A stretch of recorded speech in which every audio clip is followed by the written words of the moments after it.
Hello and welcome to the League One Lowdown preview show with myself, Callum, Davis, and Sam. Sam, how are you? Oh, good, my friend. Unfortunately, I've moved out of my lovely living room that I had as my background last week. So Back to we're back reality. back to reality in a normal environment, shall we say. Well, it's been an up and down week in League One. Not much to talk about this weekend, really, with it being an international weekend. So we're going to mix things up and talk about a few things that have caught our eye in League One this week. Sam will get onto the predictions and all of that sort of stuff in a little bit. We come to actually talking about the games that happen this weekend. There are still games going on, but it is an international break, so less football to talk about, but it gives us a chance to kind of look at some of the storylines that are shaping at the moment, at least, League One football. I think there is only one place to start really at the minute, Sam, and that's the Argyle situation. We spoke about it yesterday. We put something up on our social media that's had some reaction to it based on the appointment of a certain director of football / new Plymouth Argyle manager. Yeah, I mean, their next game is Port Vale on the 22nd of November. You can't tell me if Tom Cleverley loses that game away at Port Vale. It's another away game, to be fair to them. Another away game away at Port Vale. Derek Adams won't be in the dugout. They say he's just there to support the management team and will have no impact on the field matters. But I just can't see how that's the case. Derek Adams, very experienced in football, has links to Plymouth, I believe, already. Has just come out of a managerial role at Morecambe, and the director of football role is very different to what it was 10 years ago, for example. I just can't understand. I can understand why they've got him in terms of he's experienced and will probably help Tom Cleverley. But this is obviously a project at Plymouth. There's two ways you can look at it. It's obviously a project. Tom Cleverley's bought into the project. The Plymouth fans haven't bought into the project. And at the end of the day, there's only so much pressure a human being can withtake. Let's be real. Yeah. And Derek Adams would be a fresh face there, experienced, and knows how to keep teams up. He did it very well at Morecambe. I believe he kept them in League One for 2 seasons. So he knows what it takes to get out of a sticky situation. And you go through Plymouth squad, and we've mentioned it before, there's just a whole losing culture throughout that football club. And what I can't also understand is the appointments they've made, like recently. So when Stephen Schumacher left, they had Ian Foster. That failed. Young manager who'd never managed before. That failed. They then had Wayne Rooney. That went just as bad. They also had Mulisic, who, albeit got them relegated, but there was signs of some progress. And then he's obviously left, and they've gone and got another inexperienced manager in Cleverley. So it almost needs someone who, dare I say, Steve Evans type manager to come in, kick them all up the backside. Yeah. And I just can't see Tom Cleverley surviving to the start of December. The next two are Port Vale away and Northampton at home. 2 massive fixtures for them. And winnable, you would think. We put that up on our socials, and we had some comments come in. Jacob saying, "In Adams we trust." Weird to say that when you've not got it. He's not your manager, but okay.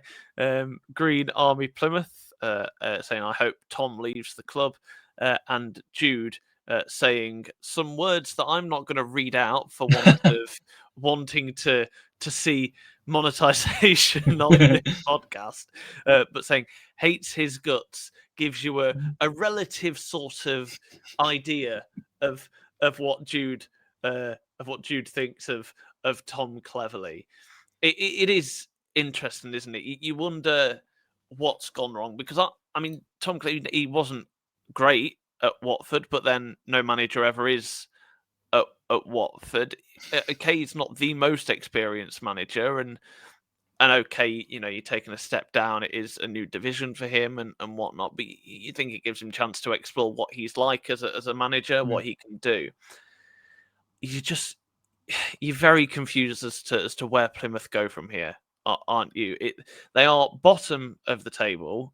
They are okay, they are 4 points from safety from Leyton Orient, actually, Sam. I don't know if you noticed you are down there, but we've seen what with Peterborough and Blackpool, how a managerial shift can change things. I wonder whether if they do pull the plug, I don't know if you can say what you want about Derek Adams, but is that if he does come in as the number one, will it actually have an impact? I struggle to see it personally. It's a very good point, to be fair, because like we say, it's very difficult even with a new manager to turn around a losing culture. And like you look at some of their summer recruitment, we picked out Alex Mitchell at the start of the season as someone who, in a back three, is very suited to that. You look at like Jamie Patterson, I think he's 35 years old, but to me there wasn't a signing that screamed, "Oh my God, we're going to do things this year." I know we probably put them quite high in our predictions. We made the same mistake last year with having sort of not blinkers on, but you see the name Plymouth Argyle in League One and you expect it to do well. Because they've got record in this league, haven't they? They're not a bad team. And to be fair, the players they've got, I mean, the one that springs to mind obviously as a Lincoln fan is Alex Mitchell. He is quality. Okay, I think I put him in my overrated side, but that's because he's a good player. So I wonder what's happened there. And then the other thing, obviously Tolash as well. He's up there with one of the league's top goal scorers. Yeah, he's got 7. How often is one of the league's top goal scorers in a team that's bottom of the league? Like what is it? What is it about that club? I don't know. Yeah, it reminds me of sort of like Charlie Austin when he was at Southampton and QBR. Yeah. Just that you have a natural goal scorer in your team, but you're so over reliant on him, it becomes sort of teams can become easier to mark complacent on someone. Yeah, it's very similar to Port Vale in the fact that they rely heavily on Devante Cole. His goals have dried up because you just go, well, you don't leave him. He's the only one that's going to. He's the only one that's going to score. Just mark him. Get him out, and you think while Bradley Ibrahim's got 5 goals this season, and they do play 2 up front most of the time to Plymouth, so it's a little bit more difficult to do that, which is probably why Tolaj scores more goals. Yeah, but defensively, they are an absolute shambles. Yeah. Worst XG conceded in the league. And I just think it's going to take some doing to actually flip that on its head, because there's only so much work you can do on the training ground to sort that out without making signings. And you wonder if it's not a manager, what is that? And I've wanted Orient to do this for the past 3 months. There's a promotion-winning defender from Oxford United that's a free transfer at the moment in Elliot Moore. They could do a lot worse than signing him. Yeah. It's a shout. And it brings us nicely on to talk about the other teams that were relegated from the Championship down to League One. You've got Cardiff City in 4th, and then Luton Town in 9th. So doing a bit better. Obviously, we know there has already been a managerial head that's rolled at Luton, with Jack Wilshere coming in there. We'll touch on Luton quickly because I know we've talked a lot about them. They seem to be heading in the right direction. I'm unsure as to whether they can actually challenge for playoffs and sustain that. I think personally they could do a lot worse than just rebuilding and investing in their youth this year. But that they are only 3 points off Lincoln City in 6th place at the minute. So I think they'll get top 6 if they keep their players fit. The players coming back from injury conveniently as soon as Matt Bloomfield left are championship quality. So someone like Isaiah Jones, for example, how he's playing at this level. But one thing that's getting on my nerves already is it's a bit like Frank Lampard's Coventry City. It's not just Luton Town, it's Jack Wilshere's Luton Town. It's like, no, it's just Luton Town. And that winds me up because when it actually means Sky Sports News actually cover this league because it's Jack Wilshere's Luton Town.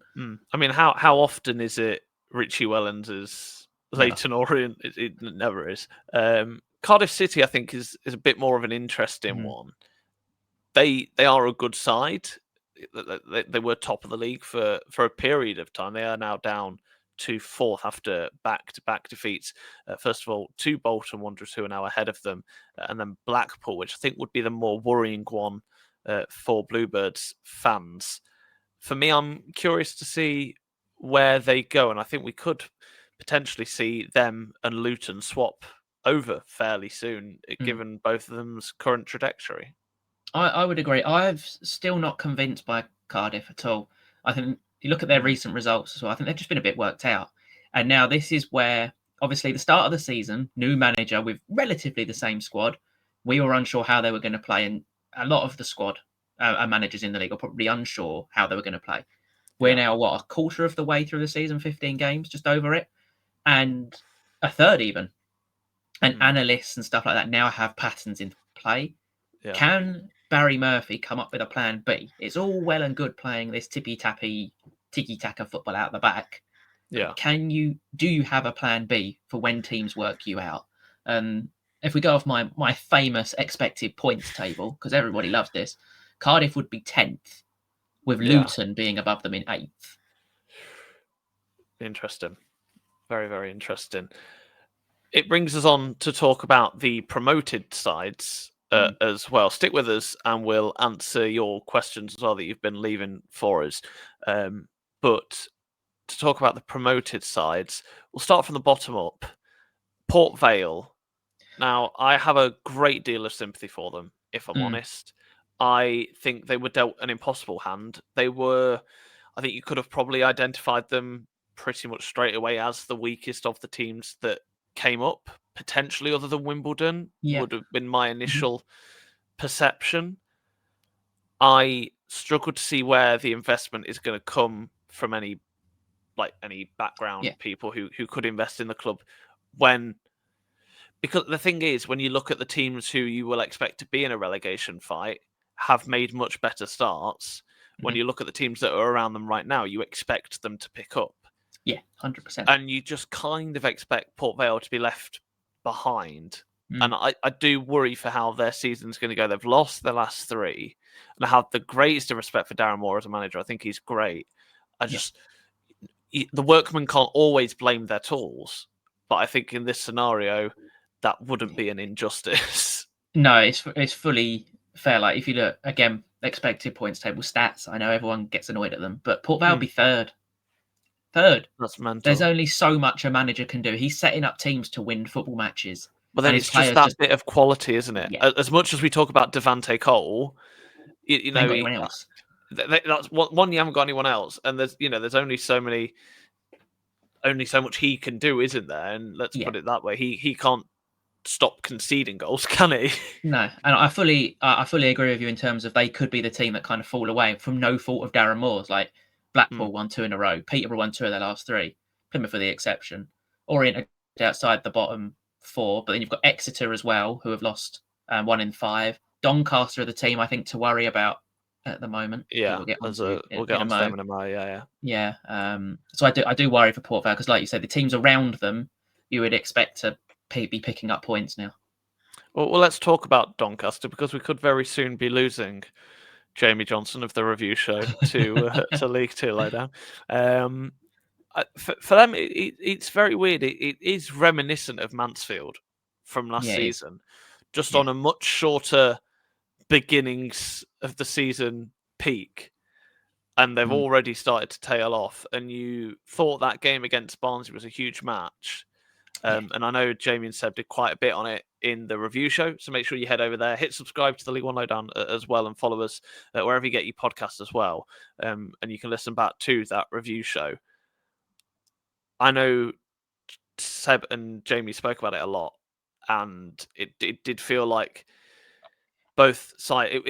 I don't want to say the worst team lost, but do you know what I mean? One team had to win that eventually. And it was Barnsley, and Doncaster are now just 3 points above the drop zone when we were talking about them as potential playoff challengers at one point at the start of the season, I'm sure. Yeah, I think the biggest problem for Doncaster, isn't it, is scoring goals. I think defensively wise for a newly promoted team, they're mid-table-ish in most stats, which is fine for a newly promoted team. That's absolutely fine, but you've got to have someone that can put the ball in the net. They haven't got that. I think the biggest problem for them has been the wide areas. Obviously, Jordan Gibson and Luke Molyneux were so good in League Two last year. Just not firing this year. They're just not firing at the moment, and I think that's a big problem for them. All their creativity, where goals and assists came from last year, hasn't kicked on this year, and then some of their recruitment, especially going forward, wasn't exactly exciting. Like I look at most teams in League One now, and you can pick out somebody that will probably get you 10 goals at least. I know Billy Sharp's a very good goal scorer, but he is a penalty box striker, if that makes sense. And you've got to create the chances for a penalty box striker to score, and they ain't doing that. And I think maybe they've kind of realised how much of a step up it was. Like you can be great in League Two, but then when League One defenders know what your threat is, in the form of Luke Molyneux in particular, is very easy to just snuff them out of the game when you've got the quality that a League One defence does do. So worrying signs for Doncaster. For the sake of the podcast, let's hope they stay up and we can keep Jamie around. The other two sides have really been the surprise packages in League One. But we have to take that with a flake of salt because of something we're going to come on to in a moment.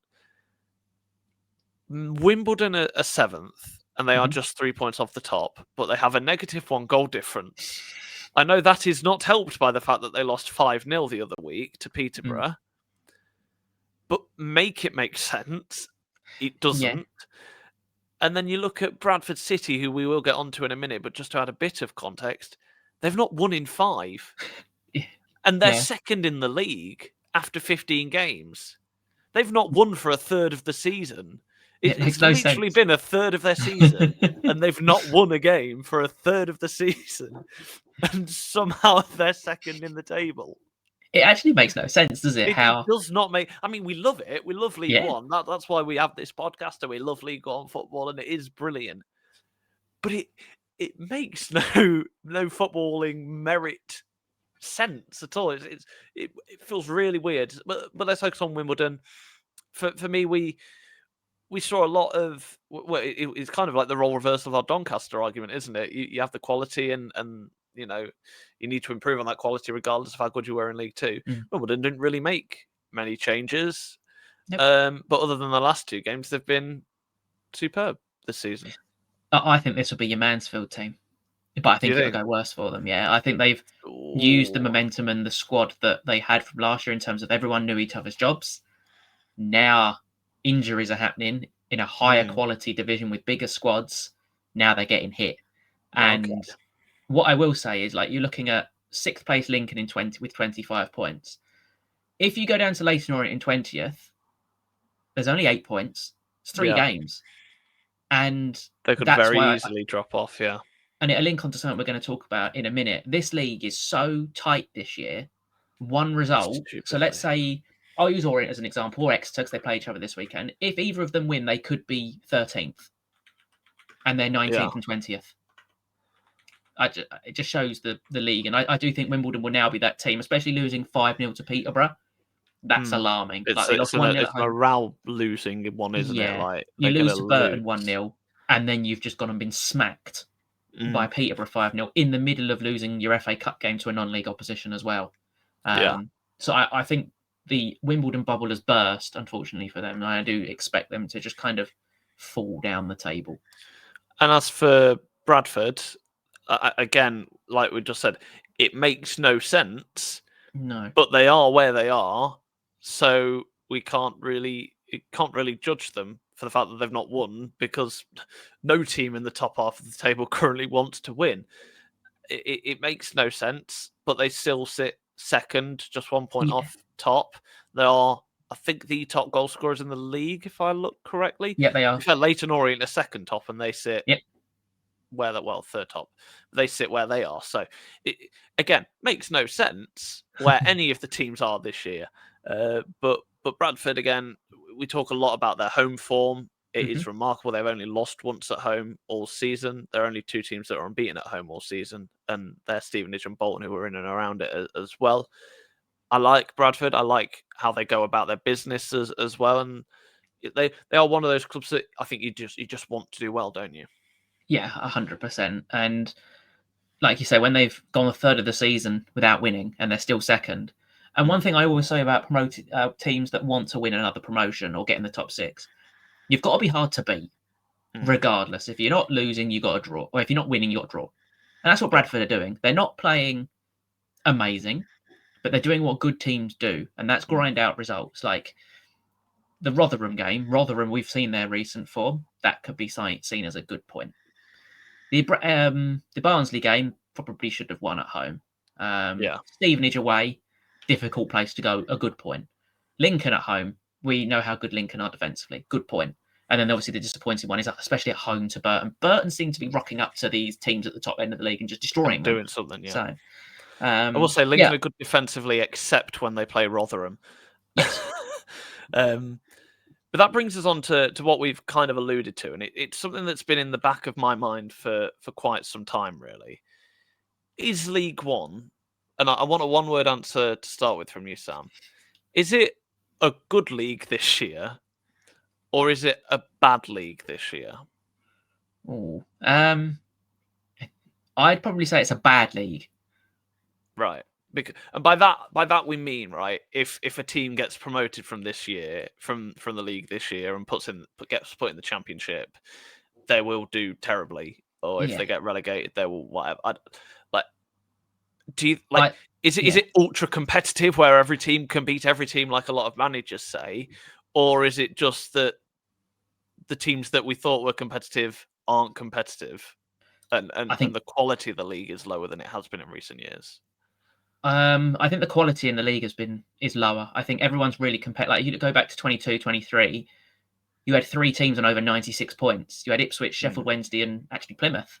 You go to the year after 23-24, you had Portsmouth 97, Derby 92. You go to the year last season, you had Birmingham on 111 and Wrexham on 92. Yeah. So, and this year, I can't see, other than probably Stockport, I can't see a team getting above 95 points. I just think this league is so much more competitive and is that competitive because of every team is good, or is it competitive because every team is bad? But there is no way for us to know that, is there? No. Do you know you can't predict that, can you? You can't. There is no stat, I suppose, that kind of answers that. I mean, I was curious because the stat that's obviously interests us is the fact that between 1st and 20th there is just 11 points. Yeah. If you rewind that to last season, I've just done the same date ranges, so it's slightly different amounts of games played, but it's broadly similar. Last year, Wycombe were top on 32 points. Leyton Orient were 20th on 14 points. So that's 18 points. To take 11 points off, you'd only end up with Peterborough United, who were in 12th at this point last season. To go the year before that as well kind of adds even more credence to the argument. You had Portsmouth top on 36 points. That was after 16 games, so I think a couple of less international breaks at this point. To take 11 points off that would only take you as far as Wigan Athletic in 8th. Yeah, it was a points gap of nearly 20 points to the relegation zones then. So, but it's kind of like I'm always told that stats are great, but they have to be in context, right? And I completely agree with that. It doesn't make how can we? What are the stats? What's the evidence that we can use to suggest whether it's a good or bad league? I think it's a good league, and in terms of entertainment wise, it is a very good league. I'm completely on board with that. I just wonder, it's a good league to watch, but if you put these teams in the division above, are they going to crash and burn? I think it. If this is Lincoln City's year, because it very well could be. Will they crash and burn in the championship next year? Yeah. I don't know. That's kind of my thoughts. I'm not sure. Very interested though as to what you think. Leave it in the comments below. I could be swayed either way on this one. I think Sam could be as well, to be honest. We move on to the part of the episode where we answer your questions. I quite like doing this bit. I think we're going to make it a regular thing as well. Yes. We want to answer your questions about League One football, whether you've got questions about a game that's happened or something that's coming up this week or just about your team in general. Let us know what you think. Either drop them in the comments of this one, or we'll upload a short or a TikTok or whatnot whenever closer to next week's episode. But Chris asks us, which month in the season do you enjoy the most? Sam, I'll let you go first. You could easily say December, because that's when the most games are. Yeah. Depending on what football club you support, it could be December. But I think the best month for all football fans is August, isn't it? It's the new start season, of the season. Start of the season. You've got new hope about your team doing well, or in some cases, not very much. If I had to pick just a month that I enjoy football the most, it'll either be August because it's a new season, or if your team's sort of chasing something, somewhere like March, where your team's chasing something, it's nicer weather. Yeah, they're probably the 2 months that I'd say. I'm going to go with December, but I'm going to go with December from about 10 years ago, really, when every match used to be on Boxing Day, where every match used to be on, I know it's not December, but New Year's Day, just that. Can I go from the 2nd of December to the 2nd of January just to include New Year's Day? But, I know what you mean. I know players don't enjoy playing on Boxing Day who would enjoy going to work on Boxing Day. You weren't enough. Play on Boxing Day. Let's put it this way. If they paid me the amount that professional footballers get paid, I'd work on Christmas Day every year. So that's my say on the matter. I absolutely love football in December.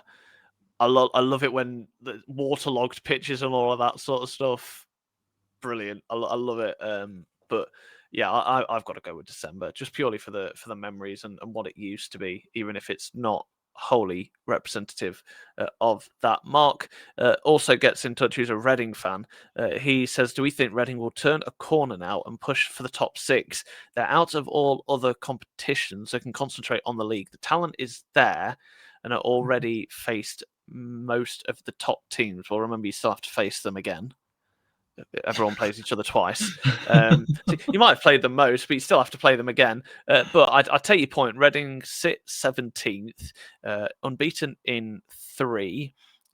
Could they turn a corner and challenge for top 6? I mean, we have just pointed out how close it is. They are only 7 points off the top, and if this is in February and they're sitting, say they're sitting 10th and only 7 points off, we could be saying So it's just the amount of teams that could also be in the hunt makes it difficult to choose, I think.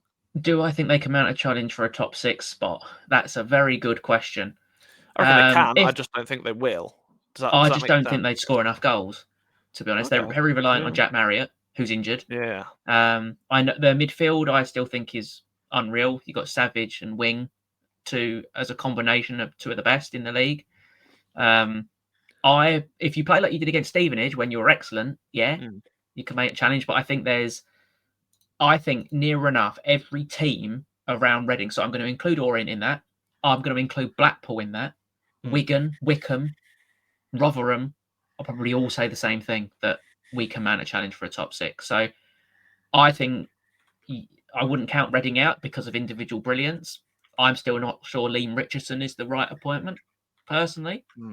Yeah, I'm happy to hold my hands up when Reading finish 5th and get promoted and say I was wrong, but it's not an appointment that excites me, if that makes sense. And there's no reason why they can't mount a challenge for a top 6, because so many clubs would still be thinking that. I just think there's better teams than Reading in terms of having bigger squads.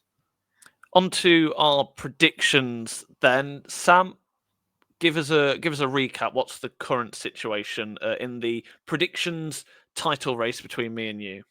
Yeah, so this week, praise the Lord, I've won a week, but not by many. I seem to think you've won quite a few weeks. If we were doing it week by week, I reckon you'd win quite a lot. I think it's just the fact that when I win, I tend to win quite heavily. Yes, that is keeping me ahead at the minute.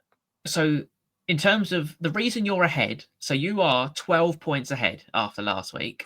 I got 8 points last week, and you got 6. The reason you're ahead is because of your 4 wildcard correct scores. That's the issue I have, because that's obviously 6 points. 6. So you minus. That's 24 points, isn't it? 3, 6, 9. So it's 12 points, because it's obviously hard to get the thing. So you knock the 12 points off, it's level. So that's where your 12 points have come from, getting your wild card scores correct. I regret introducing this feature. I think we should get rid of it. Yeah, I think it's a genius. But you've won 9 rounds and I've won 6 genius. this year. Well, there you go. We're going to talk about the few remaining fixtures in the rest of this episode, including Blackpool against Burton, Lincoln against Doncaster, Luton against Rotherham, Leyton Orient against Exeter City, and Port Vale against Wycombe Wanderers.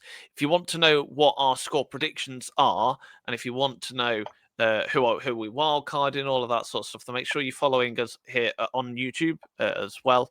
We'll post that for you. Make sure you're following us on TikTok as well. And we're trying to build a bit of a community and get you involved as much as we can in the shows as well, because that's the most important part. But Sam, Burton against Blackpool. Without giving me too much of a steer on what your prediction is for this match, because we know a lot of the time I can be quite influenced by your stats a lot of the time. Blackpool unbeaten in 3, back-to-back wins, face a Burton Albion side who have just got 1 defeat in their last 5 and sit in the lofty heights of 15th, which feels a bit too high up for the Brewers, a bit drunk at the minute. Nosebleed.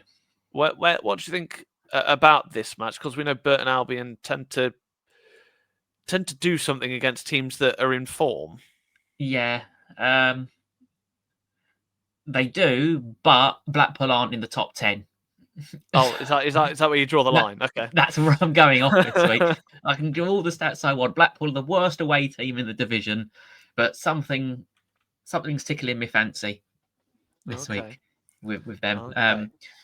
But like you said about Blackpool, then do we think Blackpool have turned a corner under Ian Evatt? Do we think? I mean, they clearly have, but what do we reckon their ceiling is this year? Because we know Ian Evatt sticks around at his club. So I forget how long he was at Bolton. He wasn't there for a short amount of time, at least by modern managerial standards. Do we think he'll kind of view Blackpool as a bit of a project again? Yep. Yeah, I think so, and I think it's a football club he's obviously got a great affiliation with as well. Affiliation for you. That's the word. That one. Affiliation with as well. So I think he probably in the back of his mind probably thinks I can do something special here. He's obviously got the support of the fans as well with him. And to us, the squad, we gave them really good marks for their summer recruitment. So the squad's good there.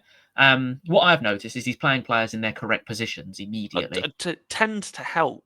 Yeah. I've noticed. Yeah, he's got Ashley Fletcher scoring his first double in about 5 years as well. So that massively helps too. And I think from what I've seen, he just simplified the game for them. And you need that when you're in the relegation scrap, don't you? I think. Yeah, at the end of the day, they've got 2 wingers in Josh Bowler and CJ Hamilton who can cause fullbacks nightmares. Just let them do their thing. Yeah. Just let wingers play. And he seems to have given the players a bit more freedom, which has probably helped with their recent results. Obviously, disappointment in the Virtue Trophy thing last night, but the pitch looked like a swimming pool, so I don't think he'll really mind about that. The most important thing is they've delayed by an hour, I think it was, that kickoff because of the rain at Tranmere. But they've drawn with Wycombe, beaten Cardiff and beaten Peterborough recently. Yeah. In different competitions, albeit, but winning breeds confidence regardless of the competition 100%. Is what I say. The virtually no point trophy, as I call it, unless you get to the semi-finals and then you immediately start caring about it. Yes. Let's talk about Lincoln City against Doncaster Rovers. Now, obviously, I have a lot to do with Lincoln City, with it being my club and whatnot. And when I talk to people about this game, it is the perfect game for Lincoln City. Obviously, got back to winning ways in the virtually no point trophy yesterday, with a win against Barnsley. But then again, apparently only Doncaster can't beat Barnsley at the minute. I think this is perfect for Lincoln City. Yeah, I agree. I think it is perfect. A team that are struggling to score in recent games. I think the stat was they've only scored 1 league game since the start of October. Scored 1 league goal since the start of October, which is obviously not ideal against a Doncaster side that just seem to be in free fall at the minute. Yeah, I would agree. And try not to give my score prediction away. I think, like you say, the perfect game for Lincoln. It's the Rob Street derby, isn't it? Yes. Doncaster made him a very decent footballer after. I wonder what the reception will be there. Yeah. Will they be happy to see him back, or because there was a lot of rumours that he would potentially go back? Yeah, But he had a stellar 6 months there, didn't he? Which helped Doncaster get promoted in the end. yeah, He's come back and only got the 1 goal so far this season for you, Lincoln City. But like you said, it's the perfect game. Doncaster are their most out of form team, I think, in the whole division, to be honest, other than Plymouth and Port Vale. So perfect opportunity to get 3 points and put your little promotion race back on.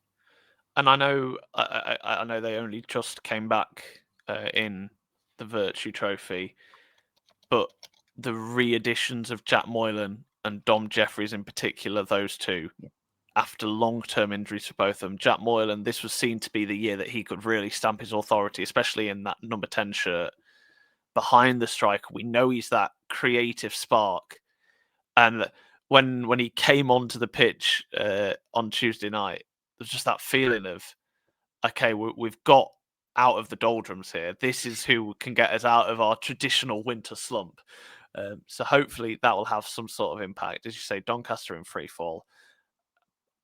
I think you couldn't have put a better game for Lincoln City on. There won't be many eyes on League One football this weekend because it's an international break, so no one will be watching. No one will be in the football mood, so the pressure's off. Back at home for the first time in a while as well for Lincoln City.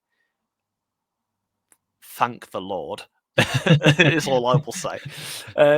Luton Town against Rotherham United. Rotherham United, who really are in form at the minute. There isn't really much stopping them, as Lincoln City found out to their own detriment the other week. But Luton Town seem to be starting something under Jack Wilshere. Sorry, I did that sentence wrong. Let's restart it. Jack Wilshere's Luton Town seems to be getting back up to something.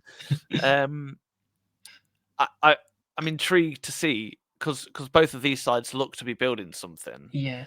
But this match could stop either of their momentum, and I'm not sure which way round I'm going to swing it. Obviously, Luton have the home advantage, but is that a good thing for Luton this year? No, it's not really a home advantage for Luton. They've only scored 5 in their 6 home games, which is the joint lowest, along with Port Vale and Burton. They sit 20th in the home 3 table, wins, 3 defeats in their 6 home games. Rotherham's away form's not much better though. No, they sit 2 wins and 5 so... defeats.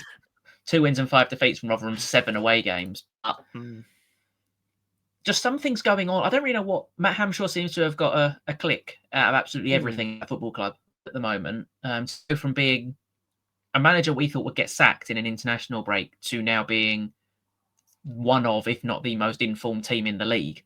So that just shows how quickly football can change at the same time as well. And while Luton Town may have this positive momentum behind them, I think this is going to be a much trickier fixture than when it probably would have been 2 weeks ago for them.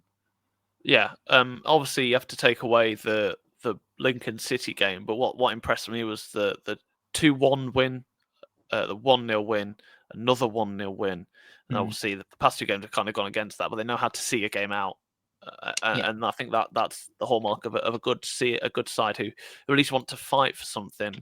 Obviously Luton 3-0 against Stockport County last time out. Whether that's a fluke, I don't know. I like to think that I was the reason for that, given that literally 24 hours before that match, I said that no one could beat Stockport County, only for someone to go and beat Stockport County. So, yeah, intrigued to see what we predict for that one. Again, make sure you follow us on TikTok and on YouTube, and you'll see it in your feed who we think will come out on top in that match. Sam, time to talk about your side, Leyton Orient. They face Exeter City. What's your spin on this one? I'm just praying that it's a bit like when we went to their place last year, to be honest, and we scored 6. So not confident then.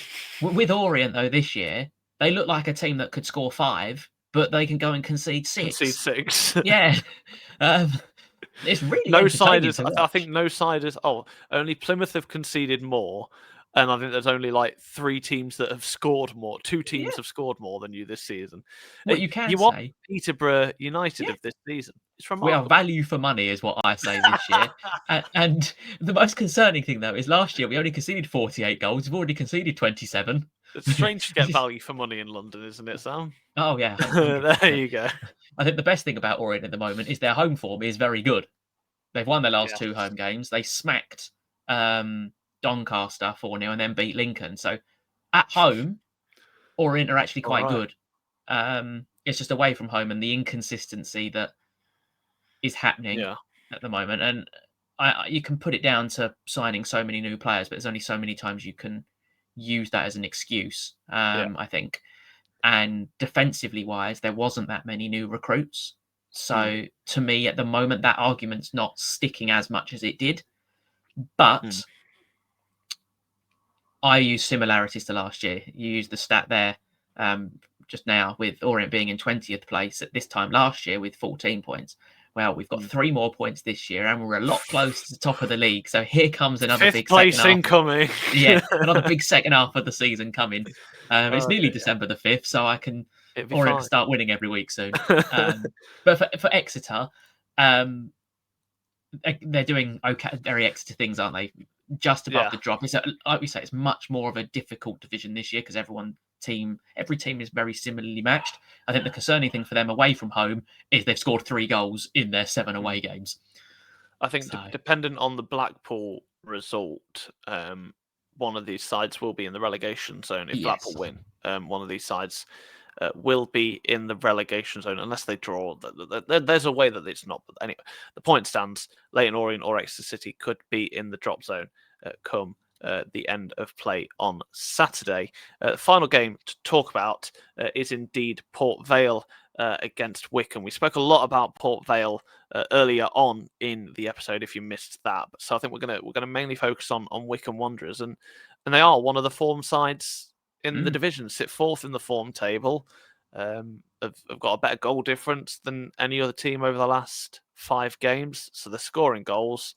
They are conceding a few every now and then, but you wouldn't begrudge them that if you're winning games. No, exactly. And I use the phrase they didn't get a second gear against us last week. And Onyedimna seems to be a man reborn, doesn't he, at the moment? 5 goals, 2 assists.